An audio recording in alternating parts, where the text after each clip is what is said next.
Strukturat e policisë së shtetit kanë finalizuar me sukses 2 operacione të rëndësishëm kundër aktiviteteve të palishme, duke çuar në arrestimin e 2 shtetasve. Në Tiranë ra në pranga një shtetas i akuzuar për armbajtje pa leje,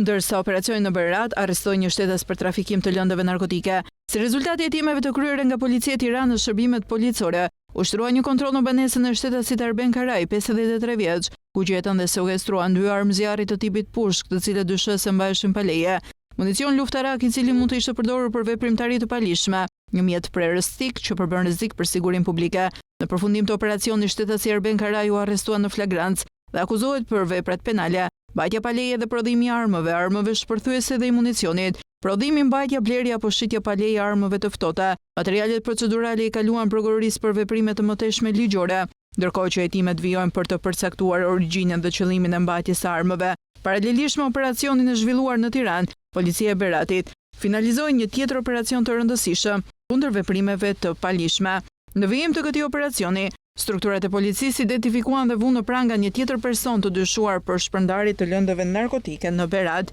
Pas hetimeve të thelluara, specialistët për hetimin e narkotikëve dhe trafiqeve të palishme, në drejtimin e prokurorisë së Beratit, arrestuan Mateo Slama, 24 vjeç, banues në Berat, i dyshuar për tregti të lëndëve narkotike. Gjatë kontrollit fizik dhe atij të banesës, shërbimet e policisë gjetën dhe sekuestruan disa dhjetra doza kanabis të ndara në porcione gati për shitje, një sasi kanabis në formë boçeje që dyshohet se ishte destinuar për tregun e zi, një shumë parash të përfituar nga shitja e lëndës narkotike, një aparat celular i cili dyshohet se përdorej për koordinimin e aktivitetit të kundërligjshëm. Sipas dhënave paraprake, Mateo Slama ishte aktiv në shpërndarjen e drogës në disa lagje të qytetit të Beratit, duke furnizuar përdorues dhe trafikantë të tjerë. 24 vjeçari tashmë përballet me akuzën për veprën penale prodhimi dhe shitje narkotikeve, ndërsa materialet hetimore janë referuar prokurorisë pranë gjykatës së shkallës së parë të jurisdiksionit të përgjithshëm Berat, e cila do të ndjek procedurat ligjore për rastin.